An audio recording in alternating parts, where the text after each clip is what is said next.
おめでとう。いや、こんな勝負に勝ったぐらいで。火影就任おめでとう。だからその前にお前との最後の勝負がしたかったんだ。ありがとうカカシ。ライバルには変わりない。え？ガイ、真面目な話、お前がいてくれて俺は心強いよ。これからもよろしくな。カカシ。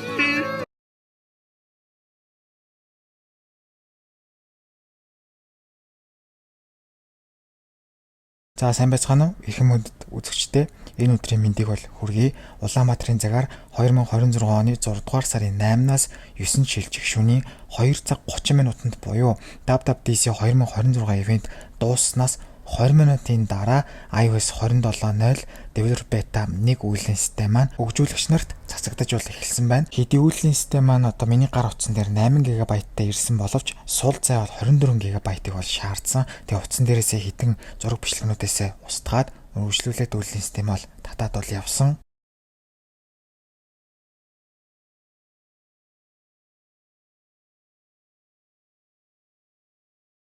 Миний хувьд үйлдвэрлэлийн системийг татах хугацаа 1 цаг 11 минут байсан бол сул хугацааны хувьд болохоор 5 минут бол байлаа.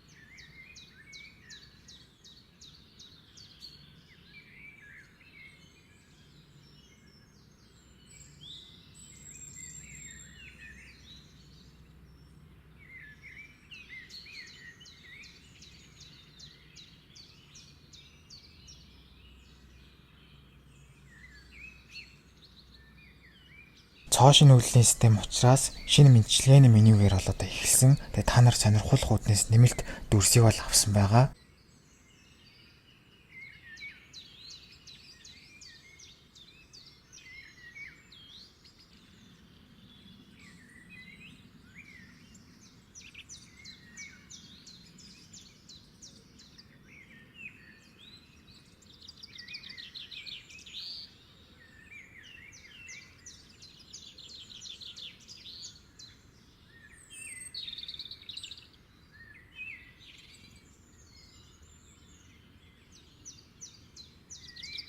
Утасныхаа төгжээг тайлсны дараа шууд одоо шинжлэгдсэн одоо Liquid Glass функцийн тохиргоо хийнэ үү гэж одоо нэмэлтээр бол асуусан.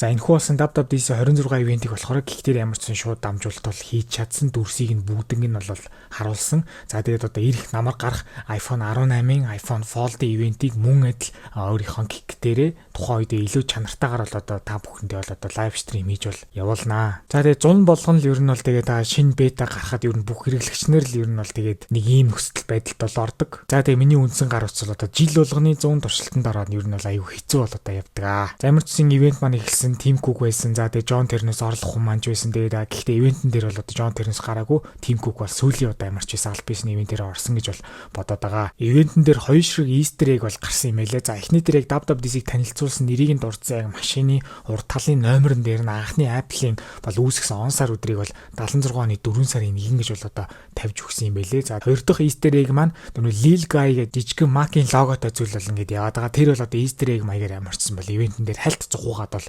өнгөрсөн юм байлээ. За энэхүү апдейтны яг онцлог шин чанар нь юу болж ийм гэхээр хамгийн 2007 онд гарч исэн iPhone OS 1 одоо үйлдвэрлэлийн системээс хойш 20 дахь удаагийн одоо апдейт болж одоо гарч байгаагаар бол одоо онцлог юм байна. Бичлэгний эхэнд бол одоо та бүхэн бол харсан бах iPhone 11 завгар маань Apple-ийн бүх цагийн рекордыг бол эвдэж чадсан. За өмнө нь бол одоо iPhone 6s завгар 7 жилийн support. За тэгээд iPhone 10-аар 19 маань энэ амжилтыг нь давтаад мөн адил одоо 7 жилийн апдейт авсан бол энэхүү iPhone 11 маань энэ 7 жилийг 8 жил болгоод 2019 оны iOS 13 үйлдвэрлэлийн системээс ингээ 27 онд iOS 27 үйлдвэрлэлийн системээр ингээ 8 жилийн support авч бол одоо номер амар нэгт бол бичигдэж бол эхэлж байна. Тэгээ ямар ч байсан iOS 28 суун суухгүй гэсэн баталгаа бол одоохондоо байхгүй. Гэхдээ ямар ч л байсан энэ олон жилийн одоо iPhone-уудын хамгийн нэн тэргуунд бичигдэх одоо загвар бол iPhone 11-ийн загварууд бол болж байна. Тэгээд энгийн iPhone 11, iPhone 11 Pro, iPhone 11 Pro Max, за тэгээ мөн адил хараахан бүтэн 8 жил хүрэхгүй ч гэсэн 7 жил хагас гэж тооцогдох 2 дугаар аюу iPhone SE-нүүд ямар ч зэнхүү iOS 27 үйлдвэрлэлийн системийг суухаар боллоо. За тэгээд энэ бичлэгийг үзэж байгаа хүмүүс дундаас iPhone 11-ийн загваруудыг болон 2 дугаар iPhone SE-г барьдаг хүмүүс үл одоо та нарт болоод ингээд бол баяр хүргье.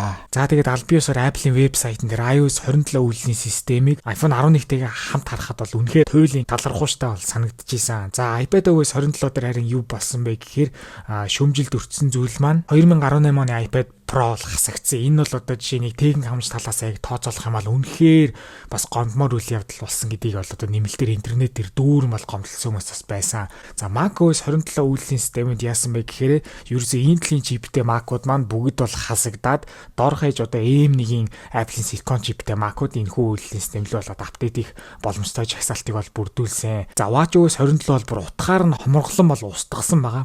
За анх бол вебсайтн дээр бол ерөөсөө Apple Watch Series 6, 7, 8, 9 гэд бүр нэлэнхүүд навсан байсан бол сүүл вебсайт маань Apple-ийн зүгээс засаад Apple Watch Series 9-ийг бол эргэж бол гаргаж ирсэн. Интернет дээр бол одоо үнэхээр Series 9-ийг хасагдахад бол яг тухайн үед бол бөө юм болжсэн. Тэгээд ямар ч эргээд бол Series 9 бол нэмэгдсэн. Тэгээд бас нэг хасагдсан Ultra 1 гэдэг загвар бас хасагдсан бас үнэхээр сэтгэл дундуур байгаа хүмүүс бол одоо интернет дээр бол зөндөө байж ийсэн. За тэгээд энэхүү чагсаалтуудаас харах юм бол хамгийн мим болсон одоо зүйл нь юу вэ гэхээр HomePod Software 27 маань энэхүү ухаалаг спикерний үйлдвэрлэлийн систем ер нь бол дотроо iPhone 6-гийн чипийг бол ашигладаг. За тэгээ саний дурдсан бүх одоо төхөөрөмжийг хассан байхад бүр хаа байсан дээр үеийн iPhone 6-гийн чиптэй одоо спикер маань одоо хүртэл HomePod Software 27-г авч байгаа гэдэгт бол одоо үнэхээр интернет бол дургуутслаа илэрхийлж бас ингээ мим бол одоо хийж интернетээр бол дүүрсэн. За энэхүү хөгжүүлэгч нарт зориулсан одоо туршлага үйлдвэрлэлийн системийг яаж татаж авч суулгах вэ гэвэл developer-цэг apple.com гэж ороод баруун дэд болонтох одоо sign in буюу бүртгүүлэх товчноор бол өөрсдийнхөө Apple аккаунтаар бол бүртгүүлнэ. За тэгээ бүртгүүлснийхаа дараа ер нь бол нэг удаа унтрааж хасаагаад өөрсдийнхөө гар утасныхаа settings, general, about, software update гэж ороод beta updates гэдэг хэсэг рүү оронгуудаа одоо iOS 27 developer beta гэдэг сонголт бол гарч ирнэ. Тэрийг сонгосныхаа дараа software update хэсэг рүү орох юм бол iOS 27 үйлдвэрлэлийн систем маань бол одоо гарч ирнэ гэсэн үг юм аа. За тэгээд туршлагатай үйлдвэрлэлийн систем учраас одоо апдейт их шийдрийг бол одоо та өөрөө гаргаж байгаа гэдэг бол ойлгоорой. За хэрвээ iOS 27 апдейт хийсэн асуудалтай болцсон эргээд iOS 26 болохыг хүсэж байгаа хүмүүс үйл ямар ч одоогийн байдлаар iPhone 17 Pro, iPhone Air-ийн загварууд дээр болохоор iOS 26 5.1 рүү downgrade хийх боломж бол яваагаар байна. Харин түүнээс бусад загварын доош загварх iPhone-ууд болохоор iOS 26 5 руу бас мөн адил downgrade хийх боломж бол байна. Тэгэд яг өөрийнхөө датаг алдахгүйгээр downgrade хийх заавар бичлэгийг бол би YouTube дээр бол оруулж ирсэн. Тэгээд энэнийхээ заавар бичлэгийн линкийг description хэсэг дээр бол одоо ингээд оруулаад өгчье. 2027 оныг ухтах iOS 27 үйлдвэрлэлийн систем маань ингээд бидний гар дээр бол ингээд бол ирсэн байна. iOS 26 5 суусан байхад iOS 27 developer beta 1 маань үйлдвэрлэлийн системийн хэмжээ нь болохоор 819 GB-тайгаар бол ирсэн байгаа. За тэгээд яг апдейт хийхээс өмнө утсан дээр их сул зай маань 22.21 байгаад апдейт хийсний дараа яг яалтчгүй илүү сул зай нэмсэн учраас би дундаас нэм устгаад яг апдейт хийсний дараах сул зай маань бол ямарчсан бол буруу гарсан байгаа.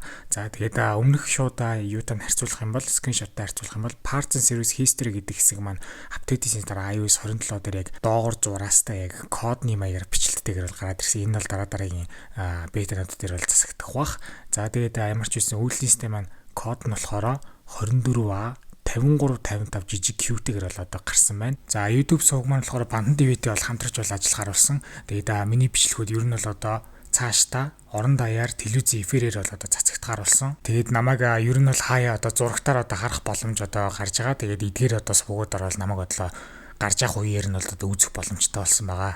За тэгээд Bandan TV-ийн хамт олондоо бол одоо баярлаа. За энэхүү ивентэн дээр дурдах хамгийн чухал зүйл нь аппликейшнд 30% хурдан ордог болсон байгаа. Зураг бичлэг дарахад өмнөхөөс 70% бол хурдан дараа зургууд бичлэг ол уншдаг болсон байгаа. За AirDrop бол 80% хурдан болсон байгаа. Энийг бол бичлэгний дундуур хэсгээр бол хэдүүлээ бол бас тестэлж бол ер нь бол харна. За тэгээд Files application яг Mac дээр байдаг шиг iPad OS дээр мундаг бас хурдан ажилтдаг болсон гэдгийг бол дурдсан байгаа. За мэдээж хэрэг iPhone 11 бол support бол авсан. За тийм учраас iPhone 11 хэрэглэгч нар үнэхээр баярлаад бол интернетээр апдейт хийгээд утаснууд нь үнэхээр дайггүй сайн ажиллаж байна гэдгийг бас бас интернетээр бол хуваалцж байгаа юм байлээ. За энэ хүү iOS 27 өвлийн системийн хамгийн ихэнд ярих хэвээр зүйл нь бол сая мэдээж хэрэг миний дурдсанчлан ажиллагааны хувьд хурдны хувьд бол одоо хамаагүй бол сайжирсан байгаа. За тэрийг яг нүдэнд мэдгэдэггүйцээр бол надад бол одоохондоо бол мэдгэдэггүй байгаа. Одоо аппликейшнлууд руу орох хурд яалтчгүй иймэрхүү зүйлс дээр бол өмнөхөөс бол одоо 30% хурдан гэж байгаа. Тэрийг бол одоо хараахан би бол мэдрээгүй байгаа. Гэхдээ ямар ч юм бол одоо ийм одоо шинэ зүйл дээр анхаарал ажиллагаа талаас нь анхаарч байгаад бол би бол маш их бол баяртай байгаа. За хамгийн ихний ярих зүйлээ хэдүүлээ шууд лок скрин дээрээс бол яриад явчих. За лок скрин дээр юу болж байгаа нөхөр шинэ мэдээж хэрэг wallpaper бол нэмэгдсэн. За дэлгэцэн дээр удаан дарж агаад нэмэгт товчон дээрээ дараад доошоогоо гүйлгэх юм бол iOS 27 дээр 3 ширхэг wallpaper орж байгааг харж байгаах.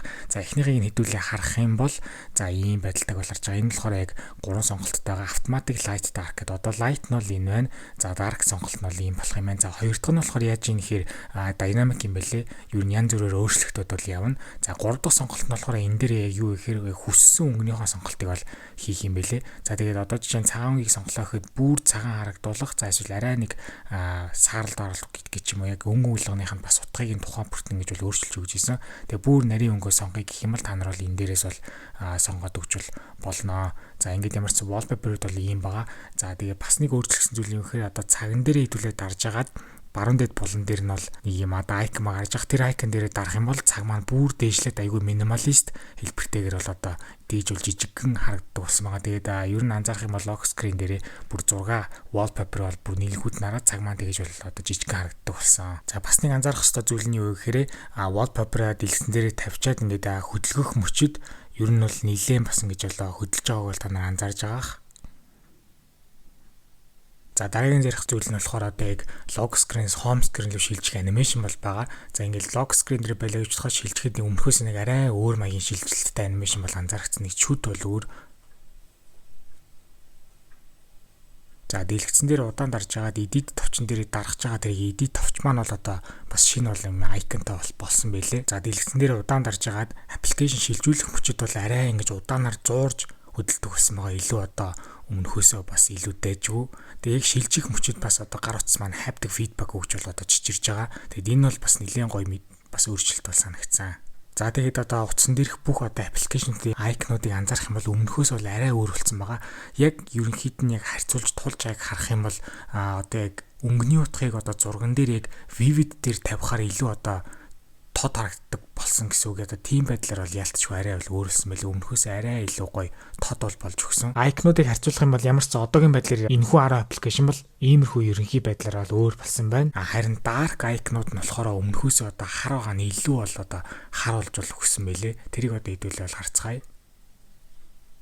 За одоо dark-ийг сонгох мөчөд одоо dark-лсан байдал маань өмнөхтэйгээ харьцуулахад яалтчгүй бол хамаагүй бол одоо хар бол байгаа. Тэрнээс гадна бас юу вэ гэхээр өмнө нь бол одоо яг татсан аппликейшнуудыг зарим нэг хар аппликейшнуудын доторх одоо өнгө нь бол одоо бас солигддоггүй байсан бол энэ дээр болохоор бас тэргээр нэг үлдээгээд бас арай өөрөөр бас тэр хар нь уусгалтайгаар бол ордог байсныг бол анзаарсан. За бас нэг зүйл нь юу гэхээр tint гэж байгаа менюний сонголт маань бас өмнөхөөс бол арай өөрчлөсөн байсан. Тинт дээр очих юм бол бас энэ ерөнхий харагдцоолыг өмнөх менюнээс бол хамаагүй болно гэдээ бол өөр байсан. За home screen дээр дурдах хамгийн сүүлийн өөрчлөлтний юу гэхээр хэдүүлээ удаан дарж агаад add widgets гэж дараад хамгийн доош он очих юм бол одоо order гэдэг сонголттой болсон байгаа. Тэрэн дээрээ дарах юм бол заавал өөрөө дахиад доош болж илүүж харах юм байлээ. Тэгээ буцаагаад дарах юм бол ингэж байсан. Хамгийн доотлолт нь бол ийм сонголт байгаагүй. Тэгээ ерөнхий бас энийг add widgets-ийн меню бас одоо өмнөхөөс бол шал өөр байсан. За одоо хэдүүлээ бол календарыг бол нэмье. Календарыг нэмэхдээ бол одоо хамгийн томоор нь бол нэмье. За тэгээ хамгийн томоор нэмсэн widget маань бүр ингэ бүтэн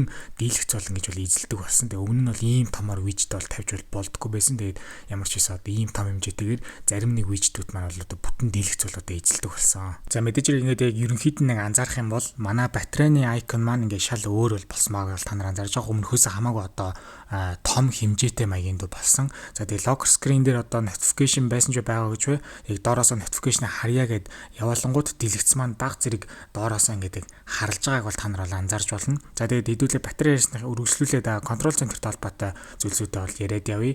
За одоо жишээ нь анзаарах юм бол хувь маань бол одоо батарейн дотроо биш батарейныхаа гадна талд бол гардаг болсон. За тэгээд control center-ийн дээдлүүдийг анзаарах юм бол тоогл нэмэх болон унтраах товч маань бол одоо цоош нь одоо тоглолттой болсон байгааг бол анзаарч болно. За өмнөх iOS 26-ийн апдейтүүд дээр би ерөөсөө яриаг байгаа. Тэрний юу гэхээр тоглолууд хоорондоо шилжихдээ яг дарж бол шилжихдээ бол одоо ийм ерөнхийдөө иймэрхүү болсон байлээ. Харин яг дарж байгаа шилжүүлье гэх юм бол яг хажуудалтаа анимашн ингэж гараад нөгөө нэг тоглолууд маань нэлээд цаана бол гардаг хэлбэрээр бол өөрчлөгдсөн байсан. Энийг бол өмнө нь бол дуртаагүй. За тэгээ бас нэг сонирхолтой зүйл нь юу вэ гэхээр доотлынхоо менюнийхаа контрол центр дээр очиод хэдүүл яг гарах юм бол дээдлээс нэг анимашн гарч ирнэ. Харсан бах тэрэн дээр нэг жижигхэн цагаан юм шилжээд хоёр дахь нүрнээсээ доошлуулах юм бол дээдлээсээ нэг цагаан юм гарч байгаа. Харин яг нэгдүгээр нүрэн дээр байхдаа доошлуулах юм бол ямар ч үл анимашн байхгүйг л та нар харж байгаа. За тэгээд унтраах төвчин дээр хэдүүлээ бол дарыг удаан дараад одоо унтраах меню маань бол ийм болж бол өөрчлөгдсөн. За тэгээд хэдүүлээ арай өөр байдлаар харъя гэх юм бол нэг одоо алерттай нэг төрөмцлөмж дуудах одоо нүүр маань бол одоо ийм болж өөрчлөгдсөн бол ер нь бол анзаарч хахад өмнөхөөсөө бас арай хамаагүй дээр болсон гэж бол би бол анзаарж байгаа. За тэгээд яг гулгуулад хамгийн сүүлийн мөчд очих мөчд бас үсгнүүд маань тэнцээ үлдэж байгааг та нар харж байгаа. За контрол центрээ бас ингээ анзаарах юм бол одоо айкнуудыг нэмээд энэ дээрээ дүрс нэмэх болгонд ямар ч үсэн дистарал нь бол өөрчлөгдсөн. Одоо чинь батарейны доор нэг утсыг эргүүлэхгүй айкон нь одоо do not stop одоо айконтой холцоо гарч байгаа. За тэгэнгүүт хэдүүлээ airplane мод асаангууд яг тэр доотлолт нь бол гарч байгаа анзаарж байгаа. Ер нь бол ийм айгуу дистаралтайгаар ингэж бол гардаг болсон байлээ. За тэгээд унтраах юм бол буцаад ийм анимашн дээр гарч байгаа. Тэгээд би яг рекорд хийж байгаа шалтгаалаад тэр яг нарийн анимашн маань бол гарахгүй байна. Гэхдээ ямар ч үсэн airplane-ыг асаах унтраастай байгаас шалтгаалаад айкнууд маань яг нэг игнэнд орох уу, нэг игнэнд орохгүй байх уу гэдэг маань бол шийдэгдээд явж байгаа бол та нар бол одоо харж байгаа хаа. За контрол центр дээр яригдах одоо бас нэг сул залуу нэг одоо хүртэл хэвээрээ байгаа зүйл нь юу гэхээр Wi-Fi Bluetooth-ыг асаачаад энэ дээрээс унтрах мөчид бүрэн бол унтрахгүй зэрэг цүр зүрийн disconnect бол хийдэг нь одоо болтол хэвээрээ байлаа. Тэгээд цааш тий ямар нэгэн апдейтэн дээр энэ дээр дарах мөчид бүрэн унтрдаг болоосэй гэж бол маш их найдаж байна. За тэгээ бас нэг сонирхолтой өөрчлөлт нь юу болсон бэ гэхээр саний асаасан Do Not Disturb гэж байгаа энэ товч маань өмнө нь заавал 2 цонх эзэлдэг байсан бол одоо ингээд энэхүү iOS 27 үеийн системээс эхлээд нэгэн цонх хол эзэлдэг болсон байна. За бас нэг айгүй хөөрх бас нэг анимашн байгаа. Тэрний юу гэхээр хэдүүлээ ямар нэгэн контрол центрийнхаа тоглыг ингэж яг ашиглаж агаад хураах мөчид яг энэ дээр жижигхэн үеийн тийм өсрэлттэй анимашн бол үүсэж байгаа. Тэрийг одоо та хараарай. За тэр харж яг тэр эцсийн мөчтэй яг хөөрхөн тэгэж яг өсөрж бол бууж байгаа. За ингэж яагаад доошлуулах юм бол за ингээд яг хүсрэлттэй жижигхэн одоо анимашн бол үлдэж гарч яваал харж байгаа. За хүнтэй уцаар ярьж байхдаа микрофон хэсэг дээр контрол центрээс дарангууд бас шинэ UI менютэй болсон байлээ. Хэвтэй байдлаар одоо контрол центрийг харахад өмнөхөөсөө бол яг цэгцтэй болсон. Босоо байдлаар ямар форматтай явдаг нь хэвтэйгээр бол хадгалагддаг болсон байлээ. За хэдүүлээ одоо камера аппликейшн руу олоорой. За камера аппликейшн руу орох юм бол хамгийн түрүүнд бол хоёр зүйл өөрчлөгдсөн маяг та хааж байгаа. Дээдлийн хэсэг болон доотлын хэсэг бол дизайнууд бол өөрөөс. Доотлын байрлал маань бол ийм бас магаас харж байгаа. За дээдл дээр болохоор айкнууд маань бол одоо ийм болсон. За тэгээд хэдүүлээ одоо яг хооронд нь шилжих доотлын анимашн бол одоо бас нэ өөрөөс манаар анзаарж байгаа. За тэгээд дээдлийнхаа тоглол дээр хэдүүлээ дарах юм бол яг нэг тийм удаан анимашнтэй бол болсон мэлээ тийм одоо хөдөл шилжилттэй хэвд. За тэгээд мэдээж хэрэг баруун доод болонд байгаа одоо нэмэлт тохиргоонуудынх нь зүйл маань бол одоо ингэж бол харагддаг болсон байна. Өмнөхүүдээсээ бас арай өөр айкнууд ашиглаж байгааг бол та нар анзаарж байгаа. За жишээ нь бичлэгэн дээр очих юм бол бичлэгэн дээрх одоо бас айкнууд маань бас ингэж бол харагдана. Мэдээж хэрэг ямар ч хэсрүү очино тэрнээс шалтгаалаад доотлын маань гарах зэс нь бол өөрчлөгдөнө. За одоо хэдүүлээ календарт холбоотой өөрчлөлтүүдийг бол ярив. За календар руу ороод шинээр одоо календар дээр одоо ивент үүс яг гэх юм бол бас одоо энэ хүү гарч ирж байгаа.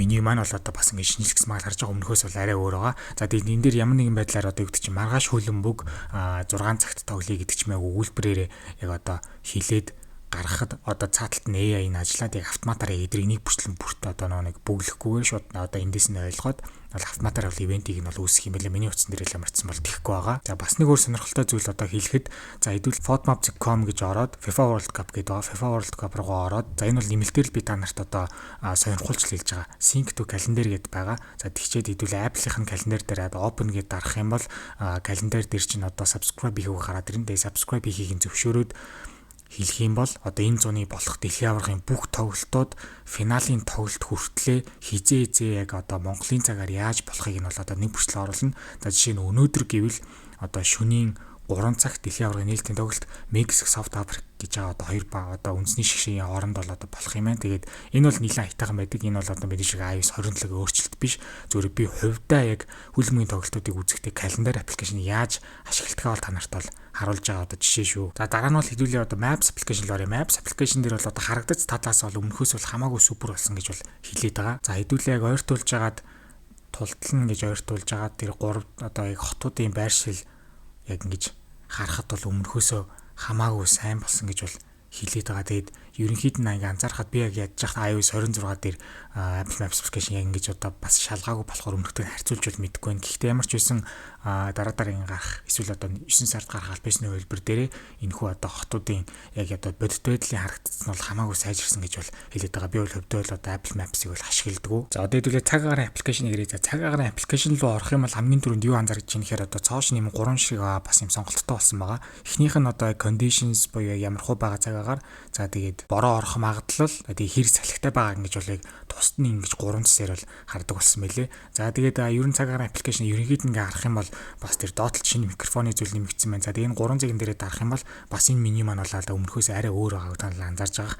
Тэгээд ер нь ямар хуу юм нэмэлт меню гарч ирэхээс шалтгаалаад хаана яаж хурж ийн гэдгээс шалтгаалаад бас ингэж бол цайрж бол ингээ гараад байгаа. Тэрийг бол ерөнхий одоо iOS-ийн бүр хаасыг бол одоо та нар бол анзаарч бол болно. За дараагийн ярих одоо аппликейшн маань одоо мэдээж хэрэг clock буюу сэрүүлэгний аппликейшн байгаа. За шинээр сэрүүлэг тавийг хэдүүлээ дарах юм бол одоо яг энтэл дээр нь одоо яг энэ сэрүүлэг маань хизээ яаж дахиж дуурах вэ гэдэг сонголт нь бол ингэж бол нэмэлтээр гоё ингэж бол сонгож өгдөг болсон. Одоо шинэ чинь яг ажлын 5 хоног би яг сэрүүлгээ тавина. Хагацсан процедур унтраа гэх юм бол ингээ ерөөсөө ингэж дараал бол сонгочих юм байлаа. Тэр нь бол гоё санагдсан. Тэгээ бас нэг зүйл нь юу гэхээр ямар нэгэн сэрүүлэг тавих чаахад одоо яг олон нийтийн амралтын өдөр хэрвээ тухайн маргааш нэрвэ байвал яг одоо нэмэлтээр за маргааш бол амралтын өдөр шүү дээ. Яг сэрүүлгээ яг тавих уугүй юу гэж нэмэлтээр бол асууж байгаа юм байлээ. За бас нэг зүйл нь sleep schedule гэж байгаа зүйл мэдээж хэрэг байгаа. Тэр нь энэхүү одоо UI минь бас өмнөхтэйгээ харьцуулахад бас нэг арай өөр л байг бол та нар бол анзаарж байгаа хаа. За дараагийн аппликейшн болохоор одоо wallet буюу төрөвчний аппликейшн байгаа. За энэ аппликейшн дээр юу нэмэгдсэн бэ гэхээр эхний ээлжинд харах юм бол тэр дээдлийн энэ зэг дээр нэг хайрцаг байгаа. Яг ямар хуу холбоотой захиалгууд картаараа одоо дамжуулж хийсэнүүд чинь энэ дээр бол одоо ингэж хасагдаад бол гарах юм байлээ. За тэгээд энэ нэмэх товчон дээрээ дараад хэдүүлээ доошлуулах юм бол одоо create pass гэж байгаа. Энэ яг юу вэ гэхээр одоо ямар нэгэн одоо тоглолтын тасалбар эсвэл одоо хаа нэг одоо fitness membership ч юм уу яг гар утсан дээр нэмэлтээр одоо зөвхөн зургийг QR-аар ашиглаж байгаа одоо зүйлийг дижитал хувилбараар шууд гар утасны wallet дээр одоо тавина гэсэн тоглолтын тасалбар ирээ заавал одоо юу гэдэг чинь цаасаараа юм уу эсвэл одоо скриншотоор байдаг байсан бол бүр ингэ тусна гоё ингэж одоо ангилаад бол гаргаж өгөх юм байлээ. Стандарт нь одоо жишээ нь яг ийм бол одоо ерөнхийд нь харагдаж байна. За ямар нэгэн зүйлийн membership-ний карт яг утас дээр скриншотоор барилдаг бол одоо бас ингэж зургийг дараад болон нэмэлт мэдээллүүдэд оруулаад ингэж үүсгэж болох юм байна. За энэ болохоор ивент гэж ямар нэгэн тоглолтын тасалбаруудыг бас ингэж оруулах та ингэж нэмэл одоо нарийн мэдээллүүдийг нь бол оруулж болох юм байна. Тэгээд энэ бол бас нэлээд хөөрхөн бол санагцсан. За дараагийнх аппликейшн болохоор Safari байгаа. Хэдвэл Safari руугаа орох юм бол хамгийн түрүүнд тэр дээдлэлтэн 4 ширхэг менютэй болсныг анзаарах бах. За тэгээд энэ 4 менюндээ хоорондоо бас ингэж яг шилжигд нөгөө liquid glass-ийн маань бас ингэж одоо хувирхалтууд бол орж байгааг мэдээж хэрэг бол анзаарж байгаа. За тэгээд ер нь ингэж бас доотлыг нь харах юм бол бас өмнөхөөс арай бас цомхон болсон байгааг бол та нар анзаарж байгаа.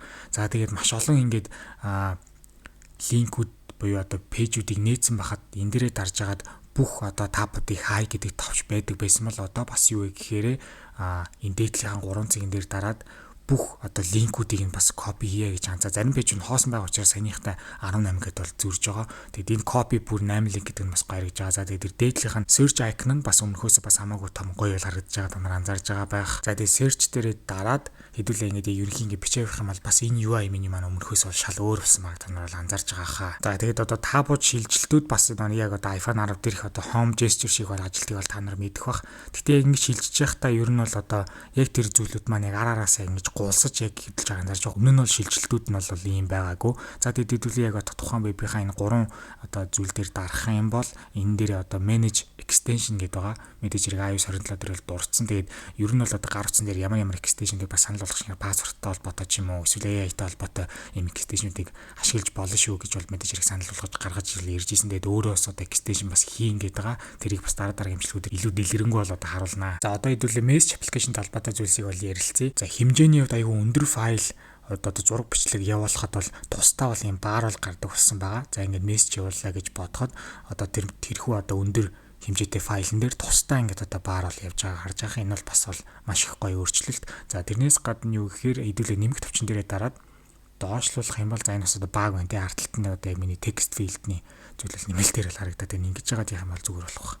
За ингээд доошлуулах юм бол хэдүүлээ drawing гэдэг одоо зурдаг зүйл бол нэмэгдсэн. Энэ бол бас одоо дэжгүй. За хин нэгэнтэй ингээд мессеж бичиж яхад яг юм одоо ямар нэгэн зүйл биччихэд send дараагаа үлдээгээд яаж харагдаж байгаа вэ гэхээр драфтаар одоо харагдаж байгаа гэсэн. Ер нь бол одоо мэйл бичээд тэр мэйлийг хүн рүү явуулаг үлдээж юм уу драфтаар хадгалагддаг бол мессеж ч гэсэн одоо яг ийм болоод бол өөрчлөгдөж байгаа юм байна. За хамгийн сүүлд ярих мессежний аппликейшны өөрчлөлт нь болохоор юу вэ гэхээр аюул сонирхолтой Justin Bieber-тэй холбоотой юм билээ. За одоо яг харах юм бол миний текст филд дээр бол ямар ч зүйл байхгүй байгаа танаа заашаах яагаад гэвэл би юу ч харагдуулахгүй гэдгийг нь бол сонгосон. Хэдүүл ямар ч мессеж аппликейшныхаа settings руу ороод тэгж байгаа. Энэ дэрийг би non байгаа учраас ингээ юу ч бол харагдахгүй байгаа. За өөрийнхөө аудиог бичдэг айкон харуулъя юм бол энийг сонгож жоод мессеж рүү орох юм бол аудио сонгодог нь бол харагдаж байгаа. За процесс болоод dictation буюу миний юу хийснийг текст болгодог айкон тавь ивэл ингэж бол харагдаж байгаа. За тэгээ яагаад энийг ер нь non гэдэг сонголт гарч ирсэн бэ гэхээр Justin Bieber Apple руу ингээд юм бичгэд тэр нь одоо ядаргаатай дарагдаад байна гэдэг гомдол илгээсэн учраас энэ хүү өөрчлөлт бол орсон гэсэн. Ямар нэгэн санал гомдол байх юм бол одоо хэдүүлээ яг албан ёсны фидбек аппликейшнээр Apple-ийн инженер лөө одоо репорт явуулах биш. Зөв Justin Bieber-ийн хувь чадвар бол одоо энийг ингэж өөрчилмээр байна. Та Apple-д одоо дамжуулаад хэлээд өгөөч гэж одоо хэлэх хэрэгтэй юм шиг л байна. За message application дээр dictation бол өмнөхөөс бол хамаагүй бол сайжирсан гэж байгаа. Юу хийснийг одоо текст болгож хувиргах гэсэн үг. Тэгээ хэдүүлээ settings general гэж доошоо явуулаад keyboards дээр очиод доошлуулах юм бол dictation гэдэг сонголттой дахиад давхар advanced dictation гэдэг сонголт бол гардыг байлээ. Тэгээд минийх дээр бол одоо угаасаа гарахгүй байгаа.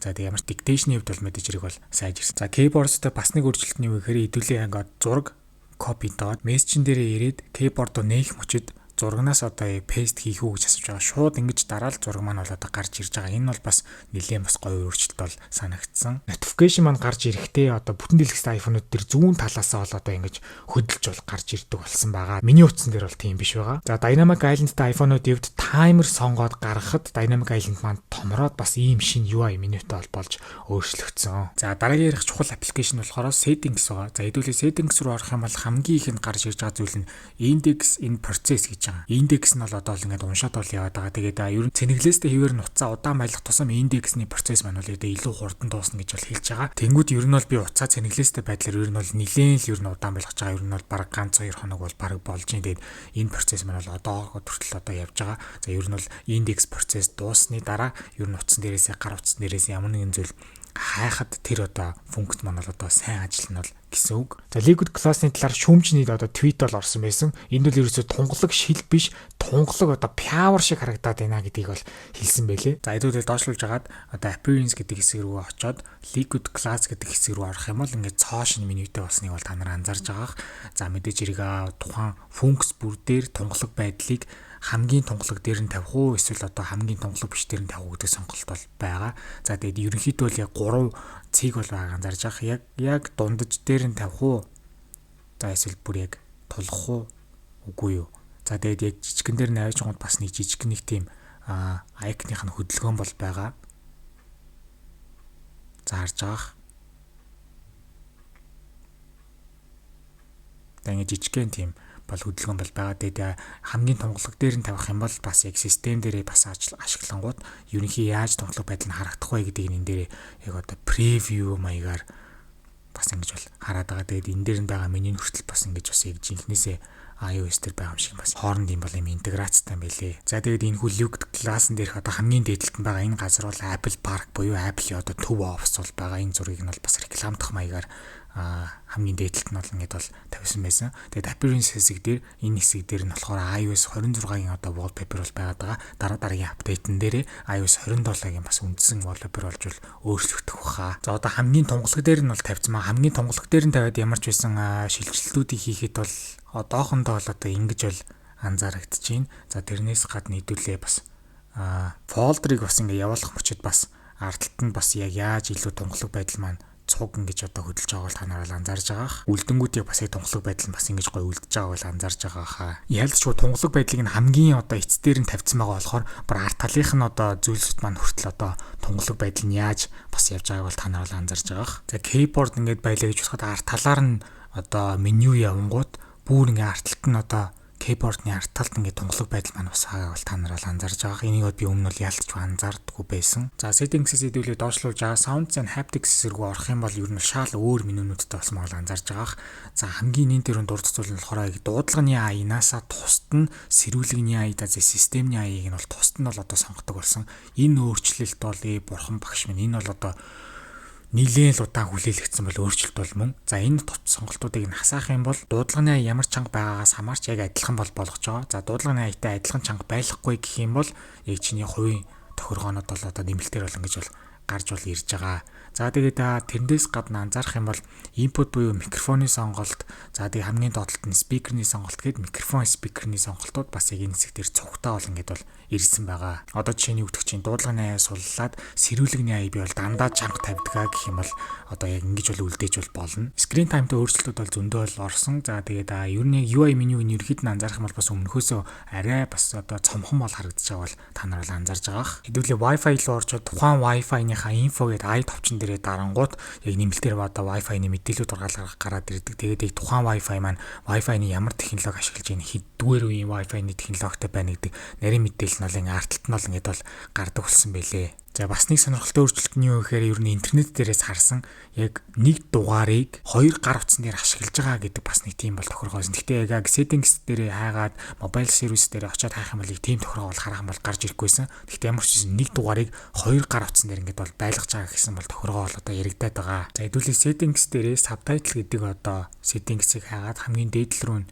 дээрээс хоёр дахь руу н ороод хамгийн доош нь навичих юм бол across apps гэдэг бол сонголт байгаа. Энийг нь бол хэрвээ хасаачих юм бол тухайн юу үзэж байгаа шалтгаалаа subtitle бол гарна гэж байгаа. Тэр нь яг энийн ялангуяа одоо Photos application дээр бичлэг үзэж байхад яг энэ баруун хэсэг дээр нь яг тийм жижигхэн subtitle-ны тийм товч гарч ирэн. Тэрэн дээр яг бичлэгээ үзэж байхдаа subtitle бол одоо гарна гэсэн үг. Тэгээд меню утсан дээр одоо сүүлийн үеийн функцүүд нь одоо суух боломжгүй учраас тэр функц нь бол ажиллахгүй байгаа. Гэхдээ ямар ч гэсэн зүгээр энгийн бичсэн бичлэгнийхаа subtitle бол харъя гэвэл subtitle-ны хамгийн доотлын цэцгийг бол хасаах хэрэгтэй. За дараагийн аппликейшн болохоор music application байгаа. За music application руу хэдүүлээ орох юм бол ер нь бол UI menu маань бас тодорхой хэмжээнд өөрчлөлт байгаа анзаарж байгаа. Ингээд scrollдох юм бол бас тэр доотлын маань хэсэг бас ингээд шилжилт бас үнэхээр бас өмнөхөөс өөр гоё болсон байгаа бол та нар анзаарж байгаах. За тэгээ бас нэг зүйл нь болохоор юу вэ гэхээр тухайн артистийн маань одоо менюний зураг маань бол өмнөхөөс илүү ингэж бол том бол харагддаг болсон юм байна. Хөгжим тоглол гэдэг яг дарах юм бол ямар ч байсан тэр доотлын маань хэсэг дээр бас AirPods-ны бас одоо зураг маань бол ингэж харагддаг болсон юм байна.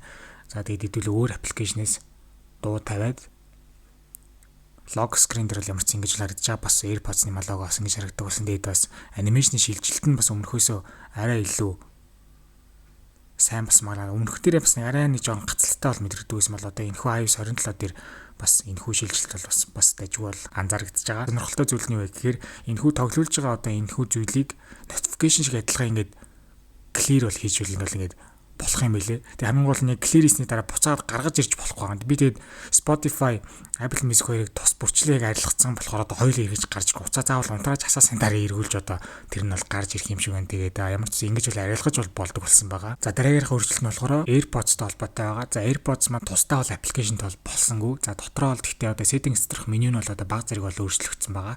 За хамгийн ихэнд анзаарах зүйл бол энэ дээрээс бол дууныхаа чанга үгүг бол тохируулдаг бол хэсэгтэй болсон байна. За тэгээд тэрнээс гадна бусад тойргоо энэ дээр бүгд бол нэгтгэдээд бол ирсэн байгаа. За AirPods-тай холбоотой equalizer-ийн цэс маань ямарсан бол ийм болж бол одоо өөрчлөгдсөн. За бичлэг үзүүлжээ гэж бодоход тухайн бичлэгнийхаа яг тэр тухайн хэсгийг зураг болгож хадгалахыг хүсвэл одоо дээдлэхэн 3 цэгэн дээр дарж агаад video frame as photo гэж дарангууд хажуудалт нь бол одоо за яг зураг байдлаар бол хадгалагдлаа гэж байгаа. За тэгээ бас нэг сонирхолтой зүйлээс тухайн яг одоо бичлэгнэр ихэн гарч энэ нүмийг юу юм би цааш та хармааргүй байна гэх юм бол одоо энэ бол бас нэмэлт тохиргоо бол гарч ирж исэн. За тэгээ саяны үсгсэн хэдүүлээ яг скриншот буюу одоо тэр зургийн хэлбэрээр мэдээлэл дээр очих юм бол жижигхэн ай дээрээ дараад доотлол дээр шинэ одоо ерөн зургнууд дээрээ add keywords гэж нэрд нэмж байгаа юм билээ. Зурагтай холбоотой тайлбартай хэрэгтэй одоо юм хадгалж бол давхар үлдээнэ гэсэн үг.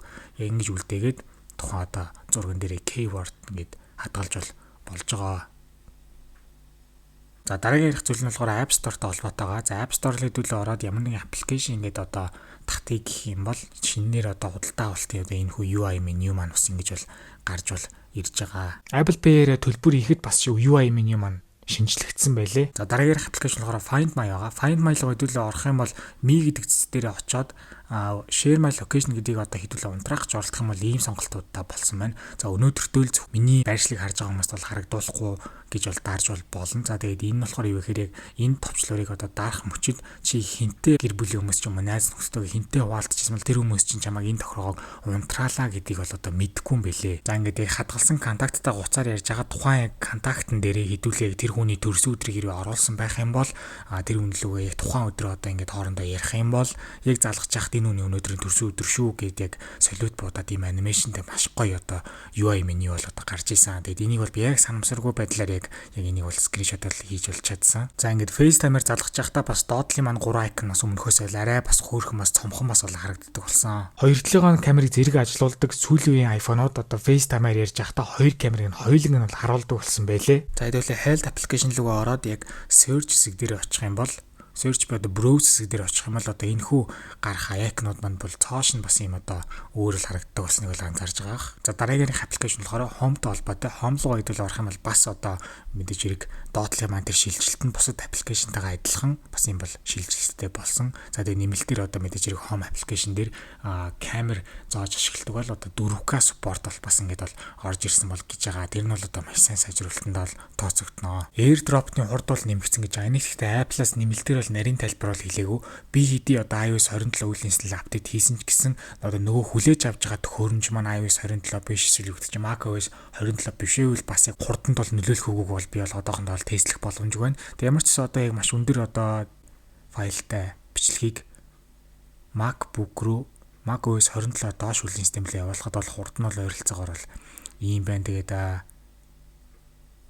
саяны явуулсан бичлэг бол ямар ч гэсэн 427 мегабайтны баг хагас гигагийн хэмжээтэй бичлэг бол одоо иймэрхүү хурдаар бол явж байна. За password application дээр бүх одоо асуудалтай пассвортаа дарах товчлуур маань Fix 5 passwords гэдэг нийтд нь бол гарч ирж байгаа. iPhone Fold гарахтайгаа холбоотойгоор болохоор яг зарим нэг application landscape одоо байдлыг бол дэмждэг болсон байгаа. Одоо жишээ нь ямар нэгэн байдлаар одоо хөгжим сонсчлоо гэж бодоход ийм хэвтэй байдлыг бол дэмждэг болсон. За энэ дан ганц одоо хөгжмийн application биш одоо системийн зарим нэг application-ууд болох одоо цагаагаар энэ ч юм уу application тэр бас одоо ийм хэвтэй байдлыг бол дэмжиж байгаа туудахгүй намар гарах одоо Fold iPhone-тай холбоотойгоор энэ хөгжүүлэлт iOS 27 дээр ямар ч юм бол гарч эхэлсэн гэдэг бол таамаг бол гарсан байсан. Тэгээд бүүрний сони юм гэвэл мэдээж хэрэг landscape-ийг бол дэмжиж байгаа.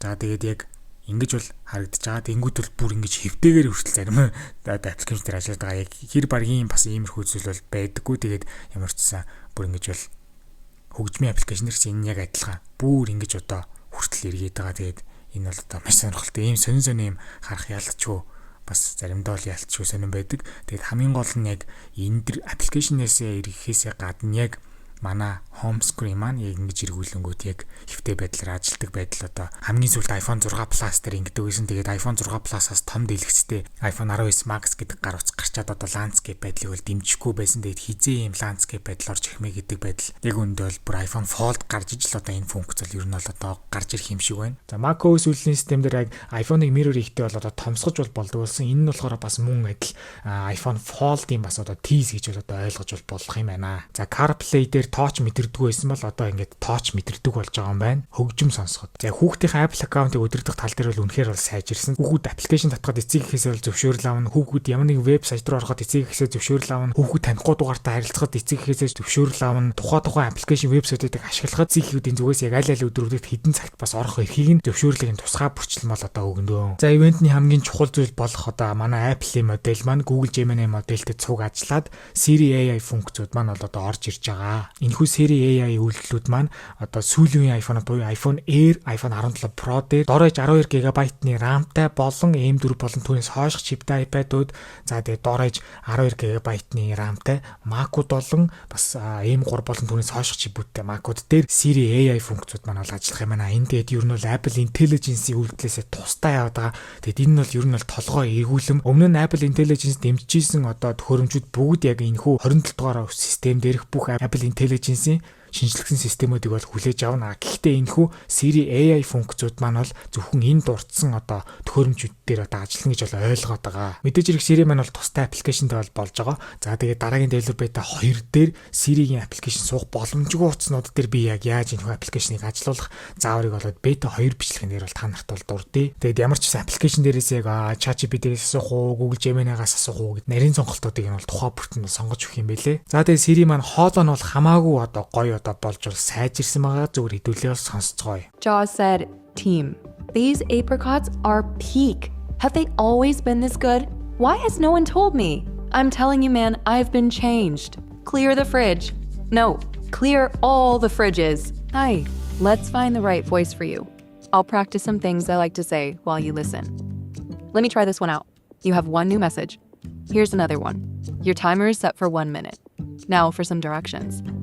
At the next stop sign, turn right." Анх гарсан цагаас хойш Siri-гийн хамгийн том дутагдaltaй шин чанар нь юу байсан бэ гэхээр харилцаараа үргэлжилж явхад бол Siri маань ерөөсөө тэгж болж чаддаггүй байсан. За тэгээд одоо энэхүү Siri AI маань харилцаараа үргэлжилж явж холбоотой зүйлсийг асуухад яг тэр зүйлийг ойлгоод харилцаар бол үргэлжилж явдгаараа бол маш онцлогтой хамгийн том апдейт нь бол Siri дээр ингэж бол орсон. За Siri UI меню маань ямар ч сан гарч ирээд хариугаа өгөхдөө ингэж бол харагдана. Харин үүнийг нь UI менюг нь томсохын тулд ингээд доороос нь шууд татаад бол ингээд томсгочих юм байлээ. За тэгээд iOS 27-оос өмнөх үйлдвэрлэлийн системүүд буюу бүтэн дэлгэцтэй iPhone 10 хүртэлх хооронд яг дэлгэцээ бол дээрээсээ 2 доошлуулахад 2хан функц дэмждэг байсан бол одоо голын хэсгээсээ доошлуулад Siri-г бол гаргаж ирж байгаа. За тэгээд Siri AI дээр ганц даалгавар өгөх биш, ер нь бол 3-4 функцийн даалгаврыг зэрэг хүүд бүгдийг нь бол зэрэг бол биелүүлж бол чаддаг болсон мэлээ. Цагаагаар ямар байна? За одоо сэрүүлгээ тавья, за таймер тавья гэд олон одоо функцийн даалгавар хүүд бүгднийг нэгэн зэрэг бол биелүүлдгээр бол одоо онцлогтой болсон байлээ. I've also set your timer for 50. За on screen awareness буюу дэлгэсэн дээр юу байгааг Siri-гээс асуухад бол одоо ажиллагаа талаас бол яг ингэж бол харагдаж байгаа. Тэгээд энэ яг хаана вэ гингүүдийг мэдээлэлээр байршлаараа энэ тэндээ гэж бол хэлж өгч байгаа. За мэдээж хэрэг камерын дотор бол Siri орж ирсэн, фотос болон портрет цэсний дунд бол орж ирсэн. Яг камер маань одоо яг юу харж ийн тэрийг нэмэлтээр бол тайлбарладаг байдлаар бол Siri маань visual intelligence-ээр бол сайжирсан байгаа. За Siri AI биш, Apple Intelligence-ийн үйлдэлүүд одоо сайжрахтаа фотос аппликейшн дотор cleanup, extend, reframe гэх 3 функцүүдийн талаар бол тайлбарлая. За cleanup маань өмнөхөөс бол илүү сайн ажилдаг болсон. Одоо арт талын салхахад төвөгтэй объектууд байх юм бол тэрийг бол одоо салхахтаа бол сайжирсан. За extend-ийг дэлгэсэн дээр wallpaper тавихад бас гадна талаас нь шууд generate хийгээд зургийг томсгож байгаа байдал маань бас ингэж ажиллаж байна гэдэг зүйл бол явж исэн. За reframe бол одоо ойлгомжтой хуучны зургууд байсан ч гэсэн хамаагүйгээр дарсан зургаа одоо эргэн тойрных нь өнцгийг нь солиод бол одоо шинээр бол одоо бий бол болгож байгаа. За reframe дээр бас нэг юм одоо зүйл бол интернетээр бол явж исэн. Тэгээд энэ бол одоо бас тодорхой хэмжээнд бол үнэхээр сайн ажиллаж байгаа нь бол одоо анзаарэгдэж байгаа хаа. За Apple Intelligence-тэй холбоотой дараагийн фотос аппликейшн доторх функц нь юу вэ гэхээр нүрээ далсан зүйлийг арилгахад өмнө нь бол одоо iOS 27-оос өмнөх үйлдвэрлэлийн системүүд маань нүрийг бол одоо ерөөсөө нүур гэдгээр нь бол одоо гаргаж болж чаддаггүй байсан бол iOS 27 маань ингээд бол нүур гэдгээр нь бол гаргаж чаддаг болсон. За энэ хэсэг бол одоо маш чухал. Ягаад вэ гэхээр энэ хөгжүүлэлт бол бас зарим нэг хүмүүст бол маш хэрэгтэй. Энийн ялангуяа шинэ утас авах гэж байгаа ч юм уу эсвэл утасаа одоо цоошнэр формат хийж байгаа тохиолдолд бол ашиглах юм байлээ. За тэрийг яаж хийх вэ гэхээр дуу нэмдэг товчон дээр нэг удаа дараа, доо хасдаг дээр нэг удаа дараа, тэгээд унтраадаг дээр удаан дарах хэрэгтэй. 1 2 хамгийн гол нэг удаа унтрааж байгаа товчоо бол салгаж бол болохгүй. Энэ товчоо бол одоо удаан дарах хэрэгтэй. За тэгэнгүүт одоо recovery менюлөөс шилжиж гинэ гэдэг одоо өгүүлбэр бол гарна. Тэр өгүүлбэр нь гараад Apple-ийн лого бол гарах мөчөд ямарчсан бол одоо одоохондоо бол одоо товчлуураа дарсан хэвээр байгаарэ гэж бол хэлж байна. За би бол товчлуур дарсан бол хэвээрээ байгаа. За тэгээд эцсийн мэлэрээ бүр ап хэсэг нь яг юм одоо унших одоо баар гарч ирэнгүүтийг хуруугаа салгах хэрэгтэй гэж бол би бол бодож байна.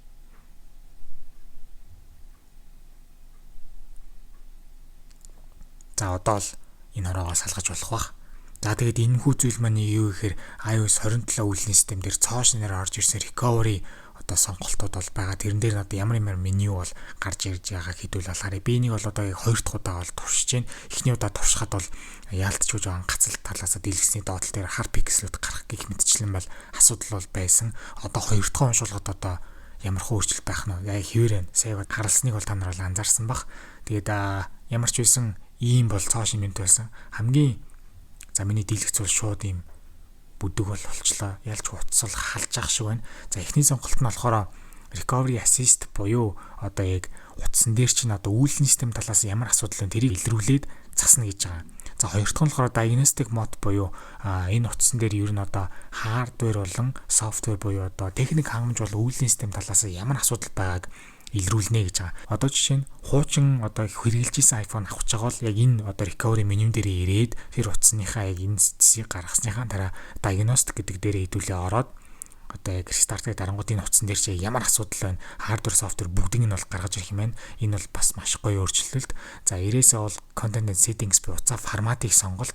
За тэгээ хамгийн доотлол нь болохоор компьютероор одоо гар утсаас форматыг сонголт бол гарч ирж байна. За хэдүүлээ ирээсээ бол контент гэдэг дээр дарах юм бол яг үргэлжлүүлээ явах юм бол одоогор би одоо дарж бол зүрхэхгүй байна. Яагаад гэхээр туршилт үйлдвэрлэлийн систем учраас санамсаргүй байдлаар миний ус нэр бүх юм бас устчих магадгүй. Тийм болохоор би бас одоо энэ товчсон дээр бол одоо дарахаас бол имэж ин тэгээд ямар ч байсан яг энэ сонголтын дотор үргэлжлүүлээ явангууд дараагийн сонголтын дээр юу гарч ирэх вэ гэхээр утсан дээрх мэдээллээ үлдээгээд одоо яг формат хийя, үйлдвэрлэлийн системээ зэгцлэе гэдэг сонголт бол гарч ирж байгаа юм билээ. Тэр нь бол маш гоё. Өмнө нь бол одоо заавал компьютер шаардаад одоо мэдээлэл хадгалж байгаад формат хийгддэг байсан бол одоо ингээ компьютерийн ямар ч шаардлагагүйгээр бас энэ одоо зүйлийг бол хийж байгаа. Энэ бол одоо үнэхээр сайн сайжруулалт гэдэгтээ бол орон зай дээр мэдээж хэрэг хамгийн доотлол нь бол одоо компьютер ашиглаад форматыг сонголт бол байгаа. Нэг юм хэлхээ мартчих. Яг энэхүү менюлөө сая одоо дээдл дээр нэг дараа доотлол дээр нэг дараад удаан дарж байгаа энэ процессыг хийхдээ одоо кабель буюу утсаа цэнэглэгчгүй үед нь бол одоо энэ сонголт руу ирэх хэрэгтэй гэж бол зөвлөж илээ. Тэгээд мэдээж хэрэг энэ дээдлийн дэлхийд товчон дээр дарах юм бол ямар хэлээр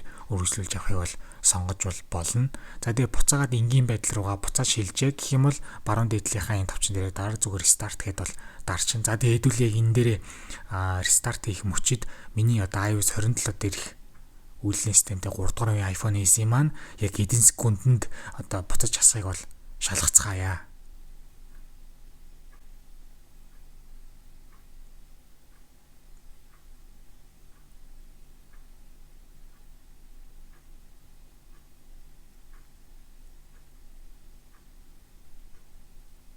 iOS 26-тай яг асчээс хугацааг нь харьцуулах юм бол одоо бараг 3 секунд хагас буюу 3 секунд 50 дойлын өмнө бол хурдан асч. Тэгээд ажиллагааны хувьд хурдан асах талаас бол миний 3 дугаар iPhone SE бол үнэхээр бол одоо ингэж хурдан асдаг болсон байна. Apple-ийн вебсайт руу ороод iOS 27 болон iPadOS 27-тай холбоотой өөрчлөлтүүд бүгднийг нарыг хийх юм бол ямар ч ийм олон бол өөрчлөлт байгаа. За тэрнээс гадна яг Apple-ийн зүгээс албан ёсоор тавьсан энэхүү нийт 263 ширхэг өөрчлөлтний лист бол байна. Та нар энийг бол нэг бүчлэн ойртуулж хараад бол одоо уншиж бол болно шүү. За яг одоо яг надад тохиолдож байгаа багнуудыг гацалтуудыг хэрвээ ярих юм бол ер нь бол харьцангуй гайгүй ажиллагаа талаас бол ер нь бол одоо developer beta 1 гэхэд бол харьцангуй бол гайгүй байгаа. Гэхдээ Mercer анзаарсан болохоор keyboardтай холбоотой бол асуудал байсан.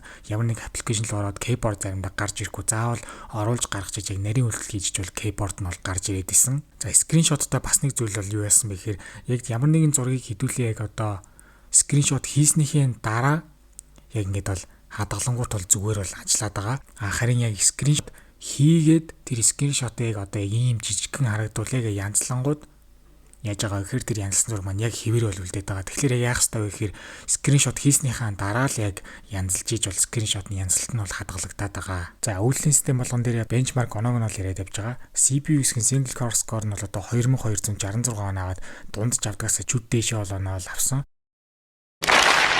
За multi core score нь болохоор 5447-оос авдагаас 5646 болоод бас муу адил чүд бол өндөр оноо авч чадсан.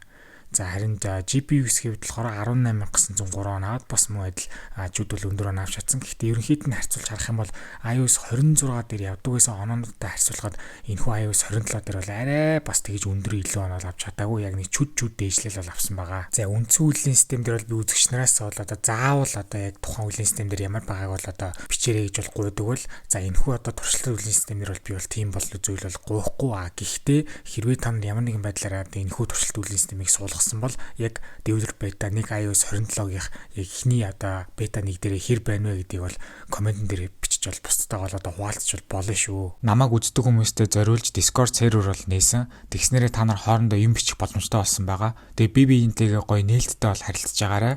Тэгээд Discord маань нэгтгэхийг хүсвэл description хэсэг дээр линкийг нь тавьсан байгаа. За iOS 27-аас суулгасан хүмүүсийн хувьд одоо гар утсан дээр гоё шин зүйлийг мэдрэхээс гадна бас давхар юу хийх хэрэгтэй вэ гэвэл та нарын гар утсан дээр feedback гэдэг аппликейшн бол нэмэлтээр болсон. Тэр аппликейшн рүүгээ орох юм бол хамгийн ихний ээлжинд бол та нар дээр ийм бол одоо меню бол гарч ирнэ. Та нар өөрийнхөө Apple ID-гаар бол нэвтрэх хэрэгтэй. Тэгээд өөрийнхөө Apple ID-гаар нэвтрснийхээ дараа бол нэг ийм бол нүүр бол гараад ирнэ. Энэ ямар ч үтэй вэ гэхээр ер нь бол одоо тухайн үйлдвэрийн систем дээр ямар асуудал байна? Та нар репорт өгөөд Apple инженерүүдэрийг нь бол одоо заснаа гэсэн үг. Миний хувьд одоо жишээ нь нийт одоо 33 ширхэг нийт бол одоо репортыг бол одоо явуулсан байна. 2023 оноос хойших репортууд гэвэл юм бол тарж ин. Тэгээд өнөөдөр яг дөнгөж сайхан би нийт 3 ширхэг ямар ч репортыг бол явуулчлаа. Тэгээд ямар ч байсан та нар яаж явуулах хэлээ. Биний репорт бол одоо ямар ч draft маягаар бол үлдээжлээ скриншоттой холбоотой. За одоо та нар харж байгаа хамгийн эхлээд бол гарчгийн нөгөө скриншоттой холбоотой.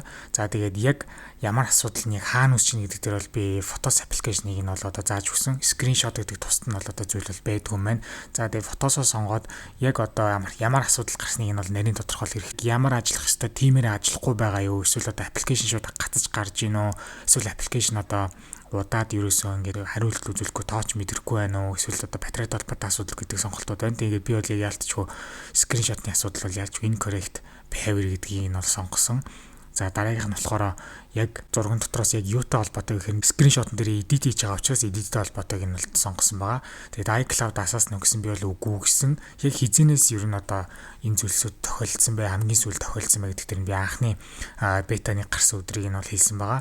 За тэгээд нарийн тайлбарлаарай гэсэн. Тэгээд тэрэн дээр нь болохоор яг скриншот хадгалахаас өмнө edit-нүүд бол хааж болох хадгалагдахгүй. Яг скриншот хадгалсны дараа edit-үүд маань бол одоо ингээд ямарчсан зүгээр одоо алга болохгүй байгаа зүгээр байгаа гэдгийг бол хэлж өгсөн. Тэгээд нэмэлтээр яг миний photo library logs-ыг авах хэрэгтэй нэхэр би яг зөвшөөрөөд yes гэж дараад тэгээд нэмэлтээрээс add attachments гэдэг дээр яг саяны миний дурсан recovery гаар өөрийнхөө device-ыг одоо тестийг янз бүрийн үр дүнг нь бас давхар хавсаргаж бол ингээд болох юм байлээ. Тэгээ файл юм уу эсвэл одоо зураг бичлэгээ бол бас давхар нэмийг хавсаргаж бол болно. Тэгээ бүгднийг яг нэг бүрчлэг сайн дурдсны дараа дээдлийнхаа одоо send товчийг дараад одоо чиний нийлгээж байгаа репорт чинь ингээд одоо Apple инженерүүд дээр бол очоод дараагийн гарах одоо бета 2.3-аас бол одоо засагдаж эхэлнэ гэсэн үг. Тэгээд үйлдвэрлэлийн систем маань хамгийн ихний хувилбар учраас болж бүтэхгүй зүйлс бол энэ тэнд бол мэрсээр байгаа. За тэгээд 9 сард гарах одоо альбисны хувилбар гарах хүртэл сайжирж явж байгаа гэдгийг бол та нар бол анхаарах хэрэгтэй. Тийм учраас гар утсан дээр бол асуудлууд бол үүснэ. Наад зах нь л гэхэд одоо батарейны асуудал, за тэгээд үйлдвэрлэлийн системийн асуудал, за тэгээд халалтын асуудлууд бол үүсэх магадлал бол 50%-аас дээш гэж бол та нар бол ойлгож болно.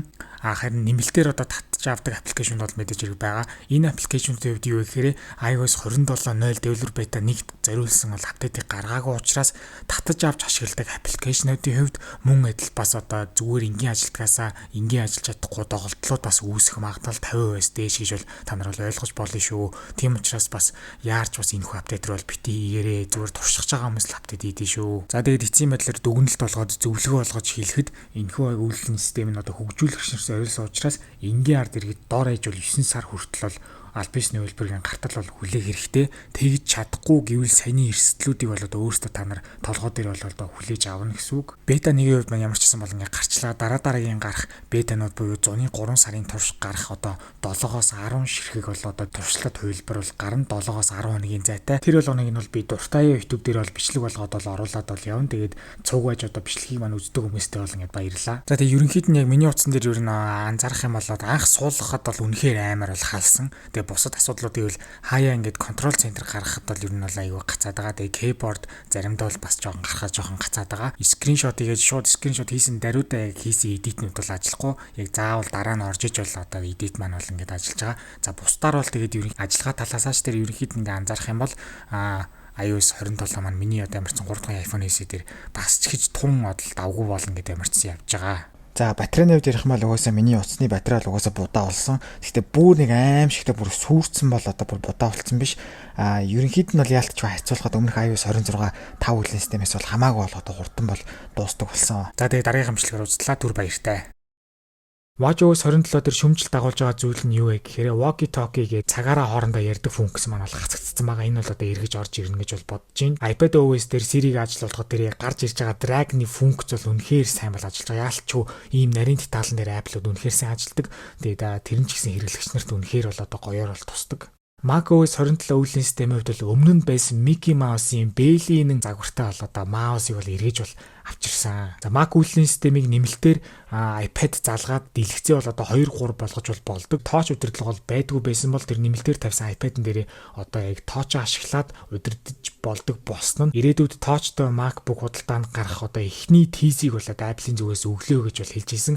Бас нэг сэжүүр нь юу байсан бэ гэхээр drag to одоо refresh буюу хуруугаараа доошлуулад бол одоо тухайн веб пэйжийг бол reload бол хийж байгаа. За тэгээд энэхүү зүйл маань зарим нэг хүмүүст бол үнэхээр таалагдж байгаа, зарим нэг хүмүүст бол үнэхээр таалагдах байгаа. Миний хувийн зүгээс бол компьютер болон падны хэрэгцээ бол ялч тусдаа байх хэрэгтэй. За тэгээд ер нь компьютер дээр тооч орж ирнэ гэдэг бол үнэхээр миний хувьд бол үнэхээр одоо тэсвэрлэшгүй, үнэхээр удахгүй зүйл бол санагддаг. Та нар юу гэж бодож байна гэдэг бол коммент хэсэг дээр бичиж бол одоо санал сэтгэлдээ хуваалцаарай. visionOS дээр Siri AI маань гарч ирэхдээ бол одоо үнэхээр загварын хувьд бол үнэхээр супер бол байлээ. Доотлынхан дээр гэрэлтэй сүүдэр, за тэгээд тэр анимашн дээр нь бол үнэхээр хэлэх үг байхгүй. Үнэхээр Apple-ийн дизайн юм даа л гэж одоо бодогдсон.